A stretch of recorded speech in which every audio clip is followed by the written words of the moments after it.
ನೀವು ಪ್ರತಿದಿನ ಬೆಳಿಗ್ಗೆ 21 ದಿನಗಳ ಕಾಲ ಒಂದು ಬಾಳೆಹಣ್ಣು ತಿಂದರೆ ನಿಮ್ಮ ದೇಹದಲ್ಲಾಗುವ ಬದಲಾವಣೆಗಳು ಇಲ್ಲಿವೆ.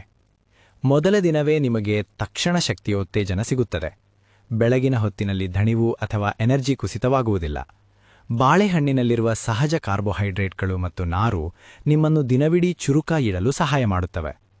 7 ದಿನಗಳ ನಂತರ ಜೀರ್ಣಕ್ರಿಯೆ ಇನ್ನಷ್ಟು ಸುಗಮವಾಗುತ್ತದೆ ಮತ್ತು ಹೊಟ್ಟೆ ಊದಿಕೆ ಕಡಿಮೆಯಾಗುತ್ತದೆ. ಬಾಳೆಹಣ್ಣಿನ ನಾರು ನಿಮ್ಮ ಆಂತರಿಕ ಕ್ರಿಯೆಯನ್ನು ನಿಯಂತ್ರಿಸಲು ಸಹಾಯ ಮಾಡುತ್ತದೆ. 14 ದಿನಗಳ ನಂತರ ರಕ್ತದೊತ್ತಡ ನಿಧಾನವಾಗಿ ಕಡಿಮೆಯಾಗಲು ಆರಂಭಿಸಬಹುದು.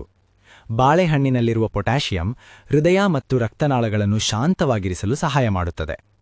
21 ದಿನಗಳ ನಂತರ ಹೃದಯದ ಆರೋಗ್ಯ ಮತ್ತಷ್ಟು ಬಲವಾಗಬಹುದು. ರಕ್ತದಲ್ಲಿನ ಸಕ್ಕರೆ ಸಮತೋಲನ ಉತ್ತಮವಾಗಬಹುದು ಮತ್ತು ತೂಕವನ್ನು ನಿಯಂತ್ರಿಸುವುದು ಸುಲಭವಾಗಬಹುದು. ಇವೆಲ್ಲವೂ ಪೊಟ್ಯಾಷಿಯಂ, ನಾರು ಮತ್ತು ವಿಟಮಿನ್ ಬಿ6ಗಳ ಶಕ್ತಿಶಾಲಿ ಸಂಯೋಜನೆಯ ಫಲಿತಾಂಶ. ಒಂದು ವಿಷಯ ನೆನಪಿಟ್ಟುಕೊಳ್ಳಿ, ಆಹಾರವೇ ಔಷಧಿಯಲ್ಲ, ಆದರೆ ಅದು ನಿಮ್ಮ ಆರೋಗ್ಯಕ್ಕೆ ಬೆಂಬಲ ನೀಡುವ ಶಕ್ತಿ.